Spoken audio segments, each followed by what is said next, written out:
Fix అయిపోదామా? ఎవరు అమ్మాయి? ఏమో నాకేం తెలుసు, కనిపించింది చూపించాను.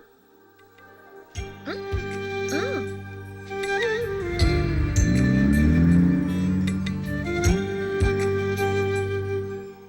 Okay done.